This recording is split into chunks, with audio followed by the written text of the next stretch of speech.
Thank you for listening and welcome to the Life Podcast, a proud member of the Eventide Entertainment Podcast Network. I'm your host, Don Smith. Nate Washington is in as guest co-host, and we talked to Joseph Anderson about filmmaking, acting, and his upcoming movie, The Gravecaller.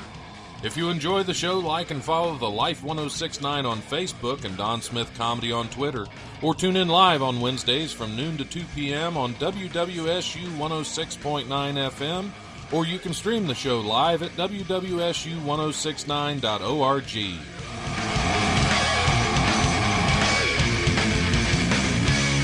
The brutal presence overwhelms me. The brutal presence overwhelms me. All right, we are back on the Life Radio Show. I'm your host, Don Smith. See this thing. This how this thing's messing up. It still reminded me I got to take a break, even though we just took a break and came back from break. Might be break. See this? Yeah, it might be break time. All right, well we'll be back shortly. See you next time. Yep, it's been a rough show. So many breaks in here. Yeah, that's all we get. So you didn't really promote much, but hey, take what I can get. I'm just thankful to be here, and see you guys you later. Pull that mic down a little closer. That way you can. Okay. Yeah, because it's Okay. they're kind of tricky. You got to be fair. It's all over the place.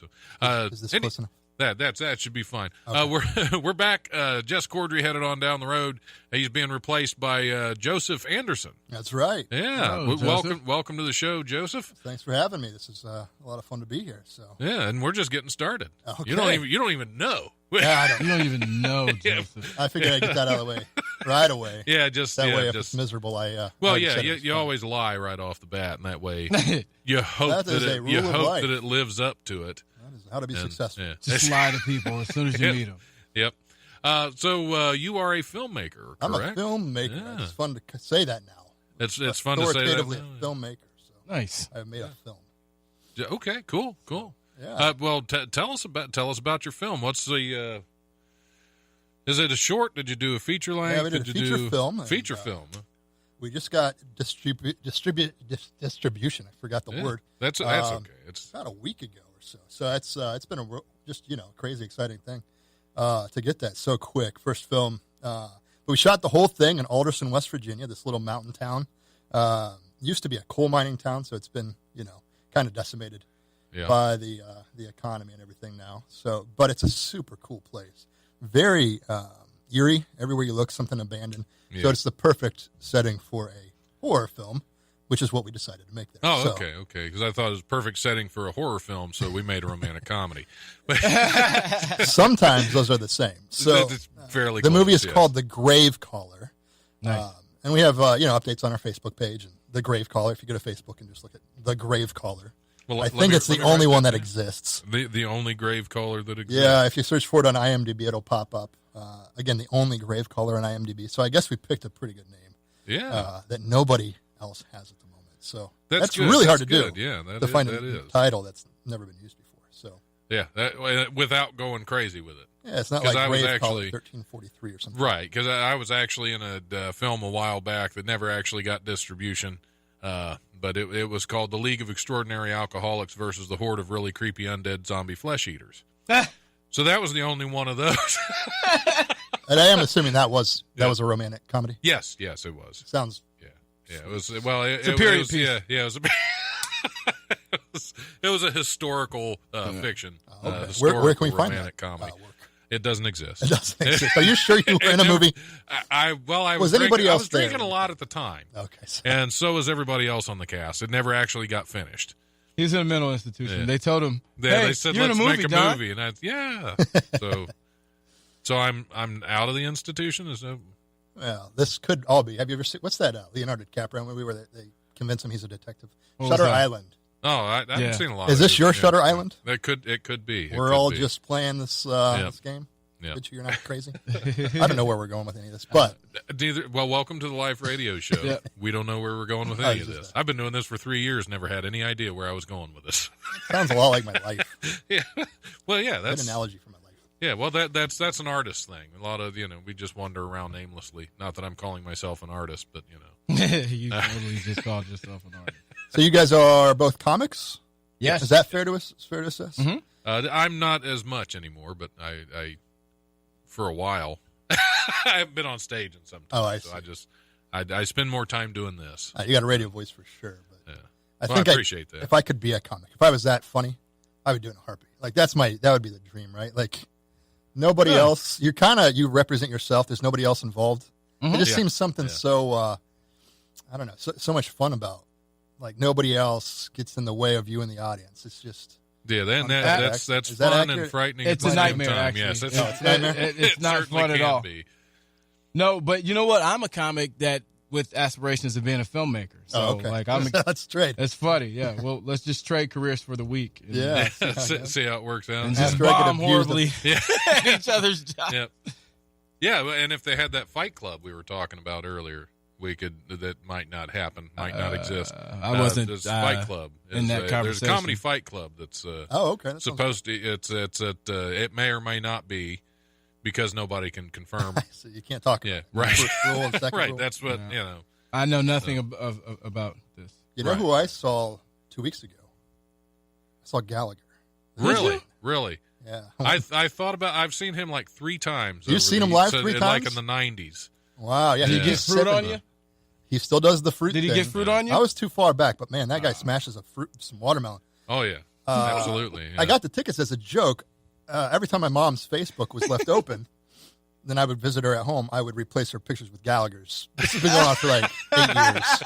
For no reason. She doesn't care about Gallagher. I just thought it was funny to do that. So That this is year for very Christmas, she got me Gallagher tickets. Oh, that's funny. I don't know. But anyway, I went and saw him, and I don't care about Gallagher that much. I mean, Well, no I opinion. was a big fan until Sledge-O-Matic took over every aspect of his show. yeah. When in the 80s, I thought he was brilliant. As a stand-up comic, You not thought Gallagher was brilliant. his actual comedy. Defend not- yourself. Not the Sledge-O-Matic. I thought Okay. that ruined him. You look at some of his earlier stuff. Actually, was- before he had Sledge-O-Matic, Yeah. the guy was funny. If he had just Okay. not done that, he would be considered a great comic. When it started. Yeah. It started out. It was a bit. It was a bit making fun of like the Ron Popeil, and all the infomercials that were getting big at the time, and that's what he was making fun of. Yeah. The only problem is Took off. that took off, and he just kind of played to the lowest common he was doing a denominator, satire and on- that's where he just went off the rails. But yes, I was a fan of Gallagher in the '80s before Sledge-O-Matic went really stupid. Yeah, it's too bad that became his. Because Yeah. now he's Yeah, looked at kind of absolutely. as Yeah. a joke, and he's not looked at as a Right. great comic. But Right. man, he's Be- 71 Wow. out there. Did they have to give him a smaller Sledge-O-Matic? Yeah. Was it lighter? Yeah. I believe it actually was. He brought it on the stage with a dolly. I think his He set had a little was rope and a pulley so he could. think he went it was for hooked 3 to hours. his walker. Are you serious? the 71-year-old man went for at least 2. Wow. Yeah. It might have been 3, but man, it was actually a fun show. I went to admittedly kind of went to see what this was all about. See, I get a lot of crap from other comics whenever I say I was a fan of Gallagher. I don't think I it's- just Because give you because credit. most No. people, you hear Gallagher, all it is prop comics That's what I and thought. prop comedy and Sledge-O-Matic. But no, in the '80s, his actual comedy was brilliant. I thought. Yeah, so I got to meet him. He was just walking around before the show. Like, he wasn't backstage or anything. He was That just can be walking. kind of dangerous. Yeah, well, at first I didn't know it was him because he's so old. His hair's like, Right, right. looks like, white and over. It doesn't look like the Gallagher we all know and love. But anyway, I was like, I think that might be him. And I was right. And it was Gallagher. So I got my photo with Gallagher. And then, I watched the 3-hour show. So that's my last, I guess, comic show or whatever. Or You know what? I think Gallagher should at all times be carrying like a slice of watermelon or cantaloupe So you or recognize something, it, yeah. just so you recognize him. Yeah. Like, oh, that's Gallagher. There's the fruit. See, Yeah. That might be it. That'd like, be see, you would have known instantly if he was carrying around like a bowl of like, fruit rings or something Right. like that. I don't know. and a little hammer. Yeah, and a little hammer. Just at all times. That's so that way, in case you get confused, like, oh no, that's totally Gallagher. Yeah. You don't even have to look at his life alert bracelet. Like, no, it's him. It's him. Allergies. There's watermelon. a nectarine laying right next to him. Yeah, but it's been smashed, so you can tell. So that's it. I'm just trying to figure out He's got- how long I he's can got- get a he's got conversation peanut about butter stuck Gallagher in his going. hair still. So from the last show, Because it actually got to where it was more. It was less smashing fruit to where he would like make pies of all kinds of random crap. Is he still doing? He did an hour of just comedy, and then the last. I think he did 45 minutes of pie smashing. So he does go for a while. Right. If you're going to see Gallagher, you're going to see the pies get smashed. Don't worry. Absolutely. Don't worry. Just don't worry. He's don't going to worry. do it. But he's got an hour of comedy that's not bad. Yeah. Before. See, I haven't seen his comedy lately, but I know in the 80s I really liked his actual comedy. I think he's been doing the same act, I suspect, for 30 years. I think he's been telling the same. He's not like Louis C.K. Well, yeah, I couldn't see him going to a lot of open mics to try to work on material, you know. No. Do 5-minute open mic and bring his whole case full of fruit and hammers. You know? There's a great YouTube clip of him just destroying this new comic, though. This new comic's bombing on stage, and Gallagher's there for some reason, and just is lighting this guy up. It's like, go sit down and come back up. Like, this is not working for you. I think I saw that. So he was laying into this guy, but anyway. So that's Well, when you build a career, getting fruit on people, you get to do that. Like, you get to like go and heckle new comics. Go and heckle new comics starting out because they don't have a hammer. Yeah, probably made the guy better, or he made him quit. But yeah. But anyway, if you at home look up Gallagher heckling new comic, it's definitely cringeworthy. Oh, good. It'll make you feel bad for him. But anyway, so that's so anyway, you made a movie. Yeah, I made a movie. We'll move on to more important things. You made a movie, a horror movie, The Grave Caller. That's right. What kind of questions would you have about such a film? I don't know. What can you tell us about it? Because you said you have distribution. When is it going to be coming out? Looks like so available? when you send it off to the distributor, it takes about 3 to 4 months. So we're still June-ish. You should be able to find it in like Redboxes and things like that. Oh, nice. Okay. Going out to now, is the distributor through Redbox or no? They just work with people like that. Amazon Prime, and then you try and get it into like Walmarts and stuff like that. It's not really. It'll be up to the distributor where it ends up. Right. It won't really have much to do with me, but it's definitely exciting for sure. When you get one that's actually being distributed, that's a really cool thing. Yeah, and making a movie is really it's a scary endeavor because it's not like learning something. It's not like learning the guitar, maybe even being a comic. When you're learning a new thing, you can usually adjust on the fly. If you're not, if it's not going well, right? If you're making a mistake on a guitar, you can tell, oh, this sounds awful. Mm-hmm. When you make a movie, you have no idea until you get back, and then you edit stuff together until you realize, oh shit, this is not. Yeah. I made a mistake. Yeah, and then it's not like you can get everybody back together to reshoot because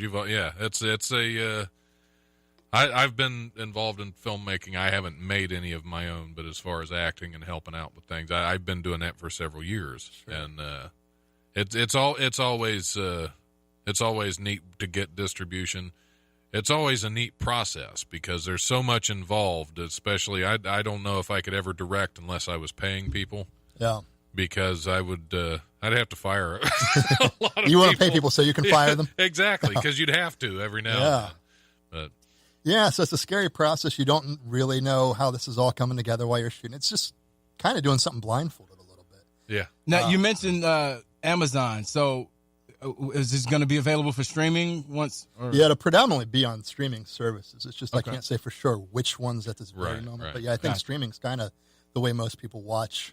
Yeah, I mean, I don't know the last time I rented a movie.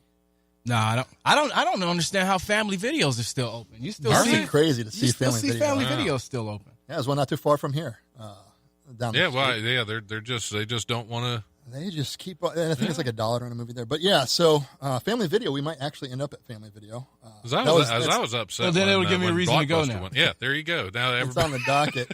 It's on the docket of potential places. That's what's saving them.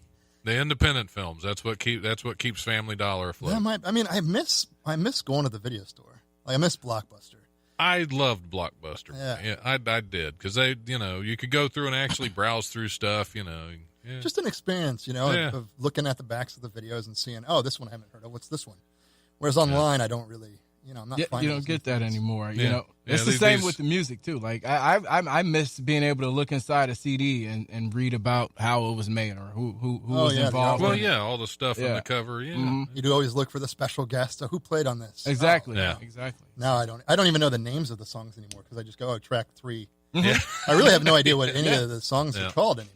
That's true. That is a fair assessment. I don't know what the song's called. It's just my favorite one. Yep. Yeah. So, anyway. But we're talking about movies, though. Let's talk well, I'm the one who keeps veering off. We're going everywhere. It's okay. Yeah. That's how we roll.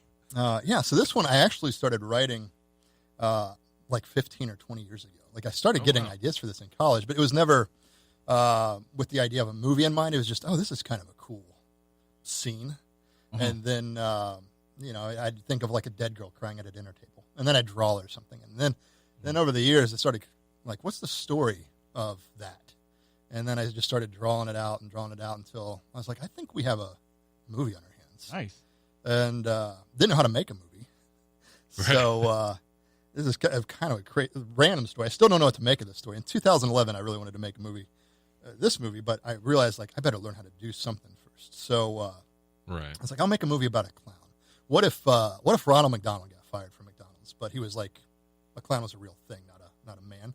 Right. What would that clown go do? And so go on. Yeah, because Ronald McDonald's kind of creepy. Anyway, yeah, he's kind of creepy. But like, what would he do? He's so associated with the franchise. What would that thing go do if it was an actual clown, not a person? Because if you think about it, what is a clown? I actually have no idea.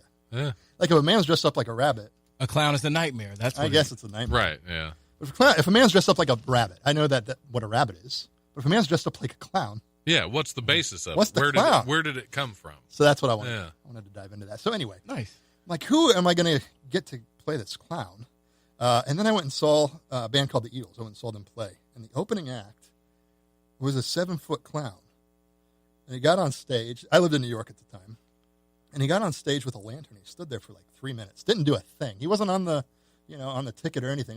He wasn't the opening act. What? He just kind of showed up. He just showed up? Just showed up with a lantern. 7 feet tall. Wow. Yeah, see? And then, so people are starting to heckle him a little bit. Like, what are you doing? Like, not lighthearted heckling, but like mostly confused yelling. Right. Like New York stuff. Yeah. New York stuff. And then he starts singing. It's the best voice I've ever heard in my entire life. That's amazing. It was this operatic thing, and it was better than the show. His name was Puddles the Clown. What? I think I've heard. He's of gotten Puddles famous the Clown. lately. Yeah, he was on. He was just on America's Got Talent. Okay, yeah, and he almost won. Yeah. Wow, that's where I've heard of that. So he got Puddles. And so anyway, I found him. They didn't ever announce his name. Mm-hmm. So I was like, "Who was that clown?" I was like, "That's the clown I need in my movie." Yeah. Did he agree to do it? Well, I found him online. Like 2 weeks later, some headline on the internet said, "Clown punches lead singer of Eels in the face and gets kicked off the tour." And in the article, it said his name. Puddles the Clown punched Mark Oliver in the face, gets kicked off Eels tour. Wow. It's like his name's Puddles. The punch in the face didn't deter me at all. So I was right. Like, well, yeah, that's if anything, that makes him better. Yeah. I might get punched in the face by a clown. So it turns out the punch was staged. It was all fake. He had to leave for some other reason. They said, let's do this way it goes viral. If you're going to go, let's go out. Well, yeah, absolutely. Right. Get some publicity out of it. And it did.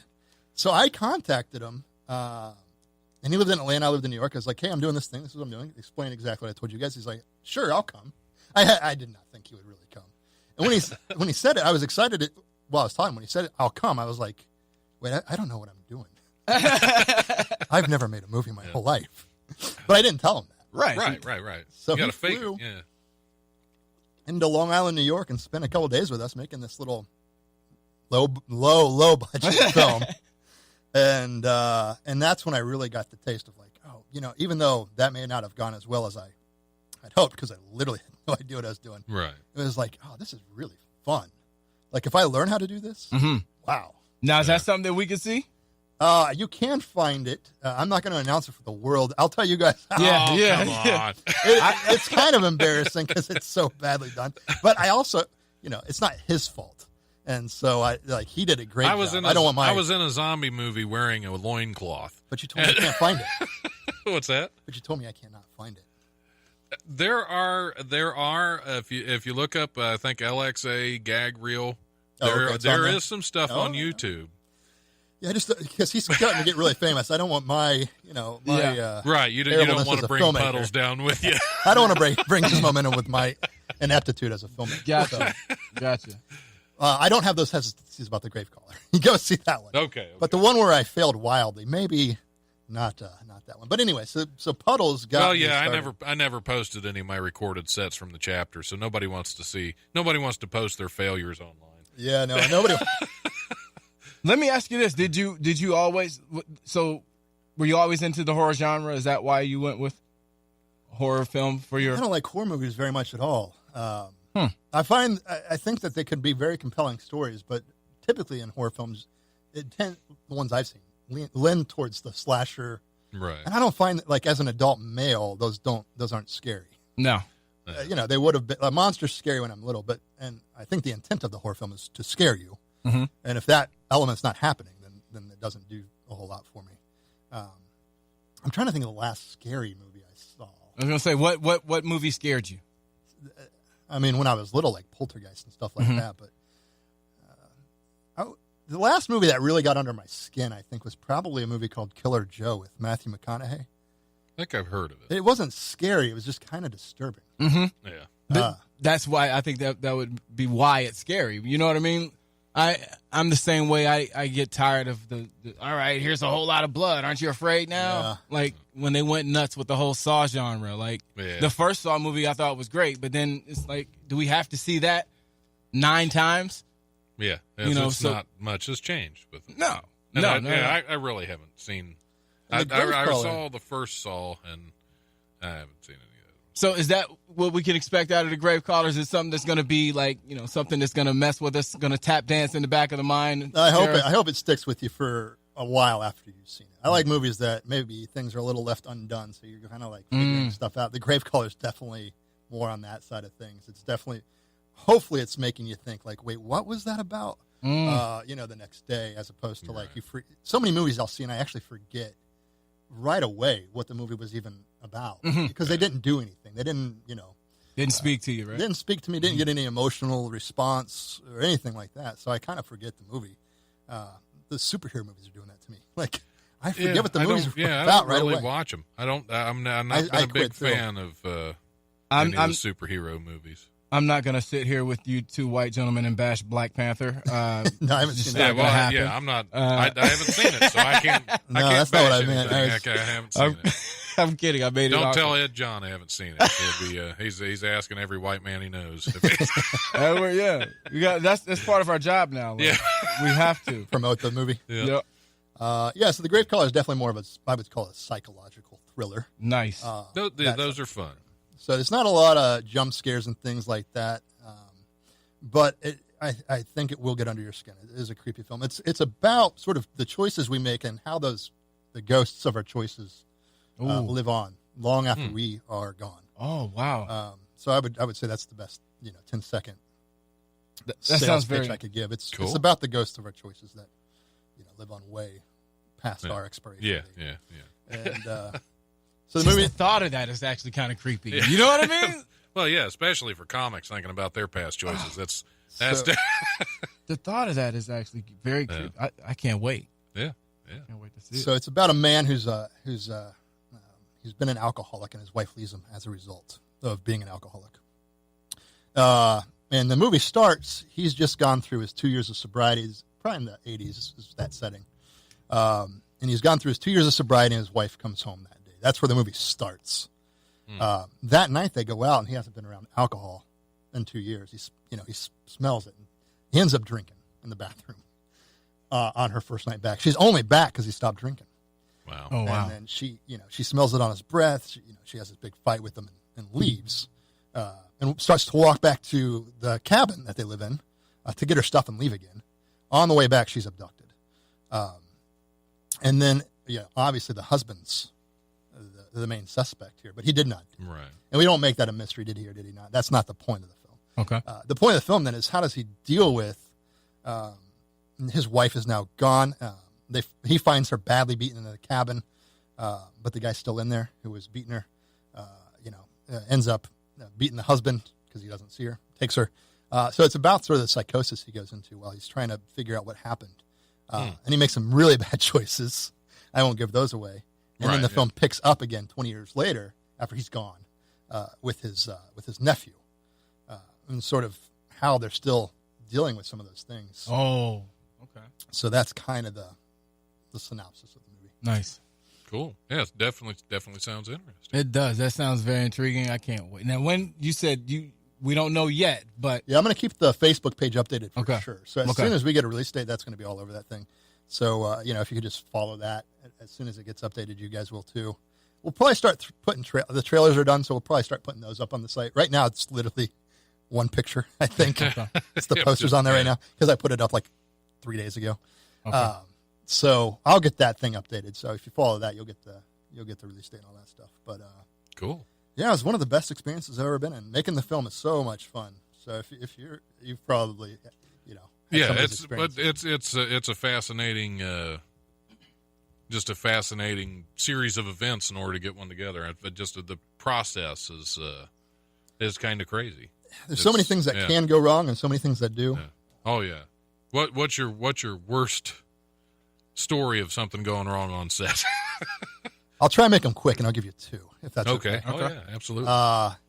There's a scene where one of the main characters drowns in a bathtub of cockroaches, but we needed a bathtub, right? So I had to order a bathtub from Amazon. They sell bathtubs there. You can order a bathtub on Amazon. So can you order them full of cockroaches, or you have to provide your own?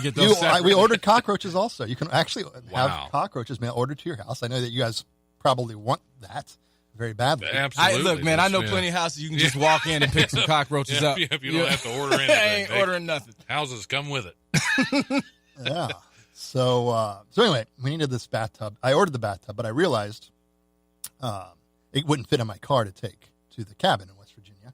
Right. So I couldn't transport it from New York to the location of filming. So there was a guy I'd never met who I knew kind of looks after the cabin that we were filming at. His name's Arnie. Arnie lives in Alderson, West Virginia. And if you've never heard people talk from Alderson, West Virginia, it's very slow. Yeah. So I never met this man. He doesn't know who I am. And I call up Arnie. I go, Arnie, hi, my name's Joseph. I'm making a movie at the cabin that you're a caretaker at. And I just wanted to know if I could send a bathtub to your house. And he goes, well, I guess that would be okay. Like that. So I guess we were good with Arnie. So, that problem solved. So anyway, it's the first day of shooting. We're going to shoot that scene. It's a Saturday. So I've got about 5 of the cast with me. But our lead actor also had not shown up yet, Nathaniel Grauman, for reasons not his own fault. He just hadn't arrived yet when he was supposed to. So already I'm getting a little stressed out. Like, wait, right. Our lead actor's not here. This is day 1. Let me check if the bathtub's arrived at least. So I look on my Amazon app. Yeah, it's delivered. Okay. So I call up Arnie, again, who I don't know. And I go, Arnie, is the bathtub there? It says it's been delivered. And he walks out and he goes, nope, no bathtub here. Oh. Do you know where the bathtub is? It's like, what do you do? So, I'm like, okay, well, if it comes, just give me a call back. Like, I don't know what kind of, some hot water here, no pun intended. And then, and our lead actor still hasn't shown up. And so I'm like, are we done? Like, before we started, is this the end of the movie? Mm-hmm. Like, we haven't shot at all.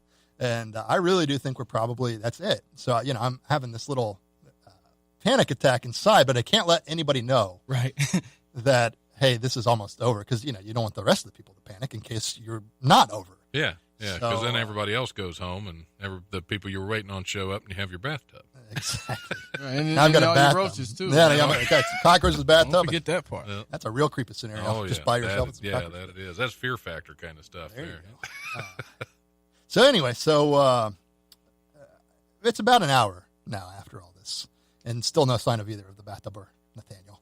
And I'm really starting to think, okay, what do we do now? Can I write a movie with none of these elements on the spot with what we have? Yeah, rewrite everything. Yeah, just change the movie. And all of a sudden, I see a car coming up the mountain. I see a car, and I'm like, oh, I think that's Nathaniel's car. I hadn't met him either, by the way. And behind him is a truck, and a truck with the bathtub in it. And they both arrived, coincidentally, at the same exact moment. Nice. And Arnie gets out. He's like, hey, I found your tub. And it had been dropped off on an abandoned porch, like an abandoned cabin's porch. And Arnie just walked down the road looking at porches. And he found it like 2 miles later. Amazon dropped it off so you just hoped it was the correct one. Yeah, well, if it wasn't, we were going to use it. If this man brings me a tub, that tub is getting in the scene. So. Well, it's a good thing he had the wherewithal and you know the foresight to just start walking up that hill. Yeah, looking at porches. I would say Arnie knows how the mail system works there. How often does Amazon drop off stuff at that abandoned house that Arnie knew that? Right. That must be it. I wonder if he orders. Arnie orders things to that abandoned house that he doesn't want his wife to know about. That's right. think. Yes, there we go. Let's besmirch this great man's character right away. This man who saved the film. Let's just trash him. This weirdo hides porn there. That's right. That's right, Arnie. That's no, terrible. but Arnie ended up being a part of the film. He got us locations and things like that. Awesome. He would stay at the location while we were filming, like for 7 hours sometimes. Well, I'm sorry. I made him sound like a weirdo. No, That's I wonder what he would say if he heard us making him sound like a weirdo. No, I don't think I don't know Arnie to say he's a weirdo. No. It's just it's what happens on the life, man. Like you never know what what you'll say that will just send us careening off the rail. He was great, and again, staying 7 hours just to hang out, just so that we could film on a location. Yeah. Some of the locations were like, well, if Arnie stays, you can film here, and then Arnie would say, okay, well, I'll stay. That's so awesome. Yeah. So that was one of the biggest disasters, almost, and then after that, I was really calm about everything. Everything that was about to go wrong, it's just like, nah, it'll be all right, and everything just kind of worked out. After the bathtub incident, everything worked out. So, did the roaches come on time though? That's the question. The roaches we filmed on green screen. Okay. We filmed those months later, and that was really roaches are great actors. I didn't know how easy it is to control a roach to get it to go from point A to point B. I thought they'd be crazy. No, all you gotta do is turn on the light. Yeah, turn on the stomp light. your feet. There you go. But yeah, so the roaches turned out to be a much easier group of actors. Wow. We had 80 of them, and they were great. Fed them, made sure they were treated well. Then craft services for the roaches. Craft services for my roaches, and they did a great job. Buffet. Easiest actors to work with. Yeah, just drop some Kool-Aid, sugar on the floor. There wasn't a lot of talking back. No Never talking had a back. They took direction easily. What's my motivation in this scene? Their motivation. Your was motivation easy to is that sticky fruit punch stain on the floor, right there, Mr. Roach. Yep. So they had to fall out of a ceiling. We got lucky. We got a guy named Ben Sumner to animate that, to do the VFX for the shot where they fall into the bathtub. Mm-hmm. And Ben Did you does use stunt roaches for. We used stunt. We didn't want to hurt our main actor roaches. Exactly. So we had some. You don't want to. But Ben does like the computer animation on like Game of Thrones and like Oh, wow. Really? Captain America, the awesome. first whatever that was, and so he's the real Nice. deal. And then we were walking around Alderson. We had Ben, who's just phenomenal. Mm-hmm. But we're walking around after we shot one day, and this family comes out and they're like, "Oh, hey, our son, he likes to do the movies. He's real interested in making movies." And I'm thinking like, okay, what are the odds this is going to turn out well? Right. Like just a random, he likes to do the movies. All right. And then he's like, here, let me call him. His name's Ryan. He's great. He's a good boy. Like said stuff like that. I was like, all right, here comes a good boy. Is he a dog? Is he a child? And Ryan, this guy Ryan shows up. And I don't want to. Ryan is one of my favorite people in the world. Okay, I don't want to make fun of Ryan. Okay. No, I just want to preface Hear as I'm him out. about to do it. And he was like, kind of talks down here with the bottom of his throat. He's like, "Hi, I'm Ron. I just love making movies." And I'm thinking, there's no way this kid is going to work out. Ryan is a super genius, turns out. Mm-hmm. I was just because he's like, "Yeah, I just need a chance. I need somebody to give me an opportunity." And I'm like, "What? Come with us, Yeah. But I'm thinking that this is a disaster waiting to happen. But Ryan is one of the most talented VFX artists there are. Really? And now he's done like every big movie since then, like the Fantastic Beasts and Where to Find Them. He just did Black Panther. Wow. If you look at Ryan Allen on IMDb, you will see the biggest hits of the last 3 years. Huh. We just found him in a town, Wow. and That's just walking amazing. around. So that could not happen any other time. Yeah. What? See, I was asking for disaster stories. These I'm don't telling you sound good like- stories. Yeah, that doesn't I gotta sound say, like a Dan disaster Records, but- story. That's awesome. What type of struggles did you run into on your way towards getting your distribution? Like, I wish the story had more bumps in the road. I put it on IMDb, and then I started getting offers from distributors. So Really? before, I didn't even know that happened. Mm-hmm. Like, I'm still pretty new at all this. And so I was thinking I'll put it in film festivals and see what happens. Mm-hmm. And I still probably will do that. But this just kind of came out of nowhere. We got three distributors like, hey, we think that your film fits into what we like to do. wow. Can we take a look at it? And so that's kind of how that worked out. It kind of happened. Wow. The whole thing was weird. Like everything kind of fell into place. As you would. The making of the movie is almost better than the movie. It's just like none of these things sound real. Even when I'm talking about like Ryan Allen's just walking around and does Black Panther.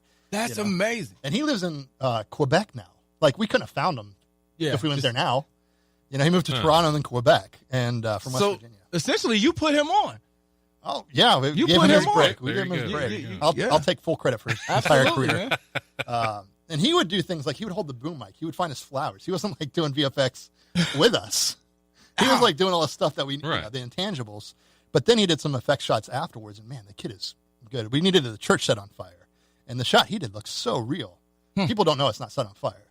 And they're like, "Did you call the fire department?" I'm like, "No, that's not real." That's wow. Yeah, you put him on the map. Right at the end of the movie. If you watch the grave call, at the end of the movie, the last shot, Ryan Allen did that. It's just so good. Can't wait. Cannot wait to see the grave caller. But disaster stories. So we had a cameraman named Dan, and Dan is a savant level cameraman. He's just, you put a camera in his hand, he's phenomenal. He's like, Mozart with the camera. But outside of the camera, once he sets the camera down, you have to be very, very, very specific with the directions you give him. So like if you tell him to put the camera on the tripod, 10 times out of 10 he's going to do it backwards. So you have to say, Dan, can you please put the camera on the tripod this way? Like you have to be that level of specific. So there's a shot we're doing. It's like 3 a.m. We're all dead tired. We've been filming all day. And we're just trying to get the shot over with. Not the best attitude when you're making a movie. Let's just get this over with. Usually doesn't lend itself to great results. But anyway, we're getting everything set up. And then in the back of the shot, I can see our lead actor, Jacob Krickenberger's car, which is not supposed to be in the back of the shot.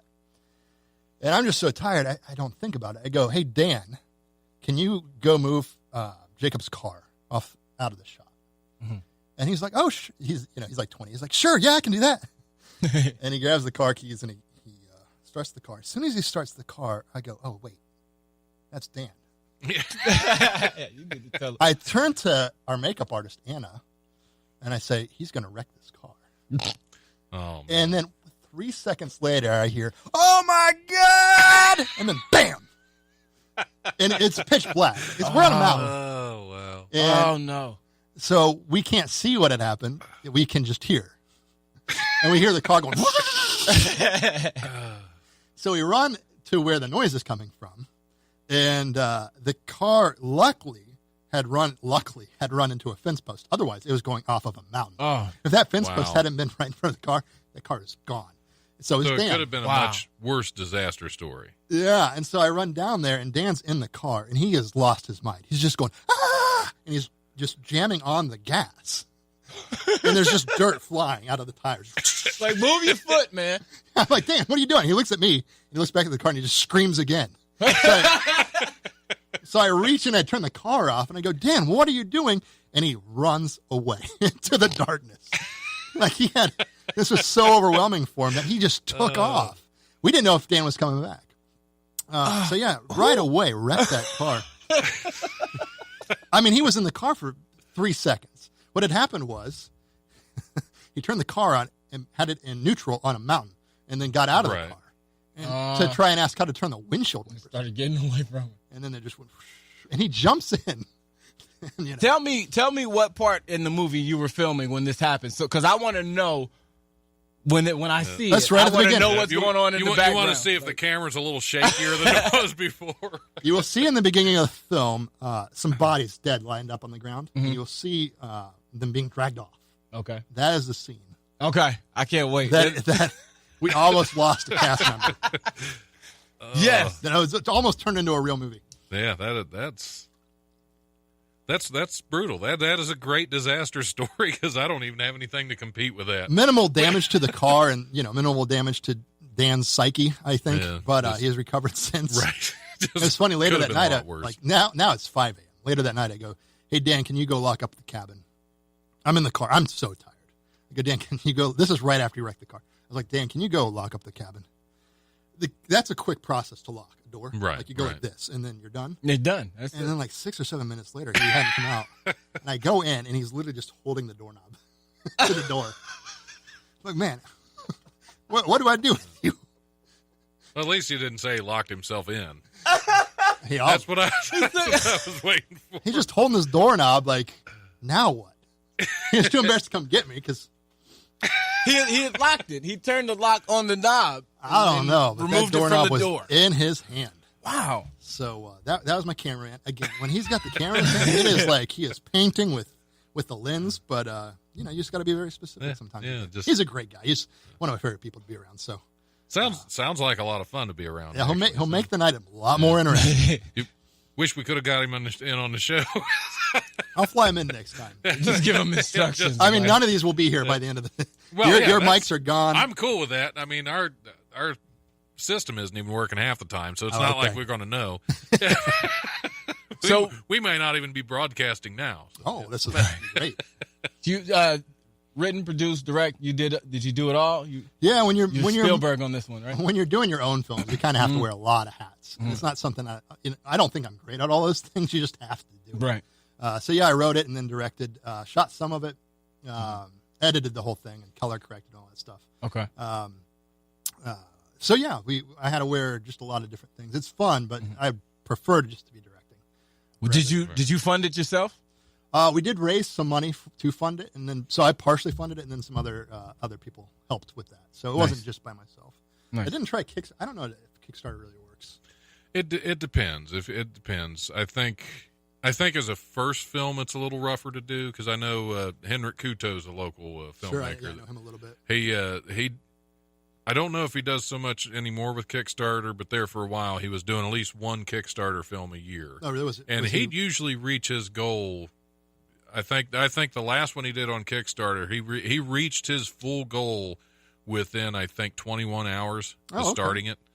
Yeah, I'm always so worried about putting it on there and then it doesn't. Yeah, then you don't raise it. That's the thing. Is it's a risk. Yeah, it's one of those things that if you have a following there, then it could. You're probably gonna get it funded through Kickstarter. But I think starting out, which I mean, you got the one out there getting ready to be distributed, you probably have a good chance. We'll see how it's received. See if I build a fan base. There you go. Yeah, we just raise money by meeting with people and then presenting the vision and kind of saying this is what we hope to do, and some people were kind enough to be very generous with us and help us get through the trials and tribulations of the finances of a film. Yeah, that's always good because it's, I mean, even with a micro budget, there's a lot of things you got to take into consideration. Yeah, you got to pay for housing, you got to pay for food, you got to pay all those things, and those add up quick. So, I think filmmaking or anything like you guys as comedians are already doing this stuff, but like I think it's really scary to put yourself out there. Yeah. Because if you fail, especially if it's something you really want to do, then it gets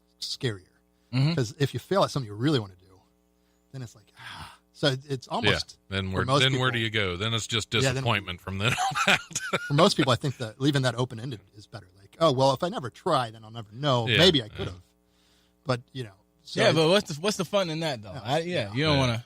Not me. That's why I started, man. Like because I didn't want to be that person. I didn't want to be like, well, what if I would have done it? I didn't want to be laying in a bed somewhere one day, like and looking back, and then you remember that time when I wanted to do comedy, I should have did it. It's really brave to be a comic. I think it's one of the more brave things you can, because there's no excuse if you get up there and it doesn't go well. There's no excuses. That's just you. That's it. You live and die up there all by yourself. Yeah. So I think that's a bold move. Well, I always blame the audience. or you can. I'm just kidding. Be a ventriloquist and blame the puppet. Yeah, there you go. Puppet wasn't on tonight, but I think standing up there in front of an audience and doing material you wrote, that's really brazen. You'll find out if it's good or not, though. You'll find out right away. Well, yeah, that is definitely one good thing. Well, that's why I always like live theater, because you instantly know if they're into it or not. Yeah. And then comedy, I think comedy even more so. Oh yeah, instant feedback. Yeah. Whereas films, you got to finish it and get distribution. Well, there's a lot of people writing on your vision when you make a film. So that's too, the probably component's a little different than comedy is. All these actors and actresses are participating in the thing that you wrote, and they're hoping that it turns out well. Yeah, you got to make everybody look good. Yeah, as an actor in a film, I know, I hope my part, I hope I do well, but at the same time, as a director, not only do you have to hope everybody does well, you have to hope you don't let them all down. Right. I'd say there's a lot of pressure on that. So it's definitely, So I think a lot of people want to make films, but then they let those excuses. excuses of obstacles getting in their way. Well, I don't have the money. I don't have the resources. But Yeah. if you really want to do it, Well, you can. that's why I haven't made any, because it's I love the excuses. You like the excuses too much. Well, hey, if you were getting a lot of enjoyment from excuses, then maybe just. Well, I'm a creative person. I like to come up with new excuses every time I don't do something. So I've got so many excuses. That's why I haven't been on stage since October. Is I've been coming up with all kinds of excuses, and that's a lot of the fun. I think I'm going to write them down and just do a book of excuses of why I don't do stuff I want to do. There you go. There you go. What will be the excuse to not write the book? Right, exactly. There'll be an excuse. There'll be a reason. That's part 2. Part 2. That's the sequel. We've already gone to part 2. Right. Like, I would have wrote that first book about excuses. But yeah, but here's what happened. Yeah. This is explaining why I didn't. So so that's those are sort of the things you're fighting against is the fear of failure, the excuses of why you can't. There's a lot to contend with when you make a movie. Yeah, and it's a lot easier to not do it than to do it. It's so much making a movie is the most. But it's not nearly as fun or rewarding. It's got to be the most inefficient way there is to tell a story. There's not a more inefficient. Why would anybody do that? I mean, if you write a book or a graphic novel or even as a comic, tell your story as a comic. Making a movie is so tedious. Yeah, and it involves a lot more people. So many moving parts, and you got to worry about how each of those parts fit together. Harmony on set is very important. You know, making sure actors and actors, if an actor gets rejected by the lead actress, that's a problem now, you know? Yeah. Let me ask you this. What can you say that you've actually learned about the process, though, that you didn't know beforehand? Because you mentioned that this is all new to you. So what is the thing that you've noticed, like, wow, I never knew that part was a thing? The biggest lesson I took away, so everything. I learned everything is more important than I thought it was. But not compromising from the original vision is the biggest thing I learned. So one of the things we did in the movie is we have 4 leads. So the story takes place in 2 different time periods. Okay. And that turned out pretty well, I think. But originally it was intended just to have 2 leads in one time period. And the reason we split it into 4 was it was going to be easier to have actors there for 2 weeks as opposed to a month. Right. If we don't have a big budget to pay them a lot of money. Makes sense. So then I had the other 2 actors make up the rest of the story. But in retrospect, I think I would have kept the original vision intact a little bit more. I still love how it turned out and all that stuff. But yeah, I think we probably could have pulled it off. It's just I doubted myself. I thought, well, no, I solved the problem I didn't have. And I think that's a big thing is looking out for problems you don't have and just solve the problems you do, So that would be the biggest thing. And then audio, I kind of took for granted. Audio is it's 50% of the film. And, there was. Well, I think as far as the visual in the film, I mean, it can look a little rougher and get away with it. Absolutely. I think audio, if your audio's rough, it doesn't matter what your picture quality is. It's just gonna be. I won't watch. I think that's really brutal. Yeah. I've seen a lot of really good cinematography ruined by poor audio. If the visuals don't look great, you might think that was a choice the director made. Right. Exactly. Yeah. But if it doesn't sound, no director's just like, I want this to sound. Yeah. Awful. Make it sound muffled. Really Can it be more muffled? Yeah. I want people to turn their televisions up as high as they go. And then I wanted to get loud all the time. Right. I love that. I love it when movies do that. Especially when I'm watching at night when the wife's asleep and everything's real quiet, so you got to turn it up, and then it just blasts, and she wakes up and yells at me for waking her up. Commercials have a good habit of that. Yeah. So next time I'm obsessed with audio now as a result of this film. Good. So audio will be sort of the first place I go and make sure we got audio, as good as possible. Because again, I didn't know how important. I should have known. Oh yeah.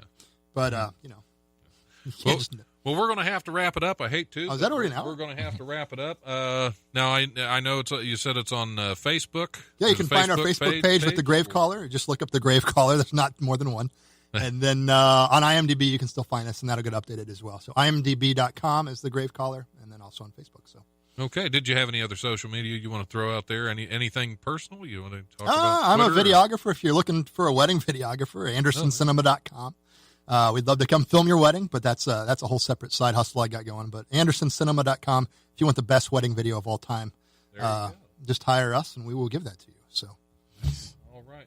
And don't forget about March 7th at 7:30 sign-ups for what may or may not be a Fight Club, Comedy Fight Club, which may or may not happen at Ohio Chiefs at 1124 Leo Street. Nate certainly knows nothing about it. It may not happen at all. Yeah, we don't even know what we're talking about. Talk about what? Yeah, talk about what? Joseph Anderson, thank you so much for coming in today. It's been a pleasure talking to you and meeting you. And keep an eye out for The Grave Caller and check them out on Facebook and IMDb. And hopefully see it soon at Amazon Prime and everywhere else. Hopefully it gets. I even want to see it in family video. Hey, I do too. I'd love to see it. I want to see it in IMAX. And there you go. You do not want to see this movie in IMAX. We did not film it for IMAX. You'd be like, why is it so grainy? And Nate Washington, thanks for being my guest co-host. Absolutely. I had a good time. Been a lot of fun with you. I had a good time. On that note, we're going to go ahead and sign out, and we will see you guys next week. Thanks for listening.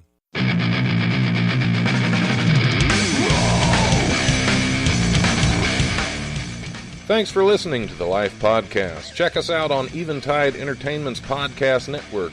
Remember, if you want to listen live, we're on Wednesdays from noon to 2 p.m. on WWSU 106.9 FM, or you can always stream the show live at wwsu1069.org.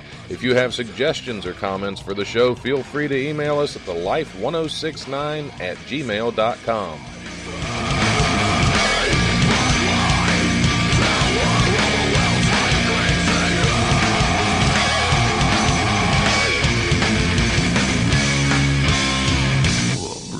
Presence overwhelms me. The brutal presence overwhelms me. You don't even know.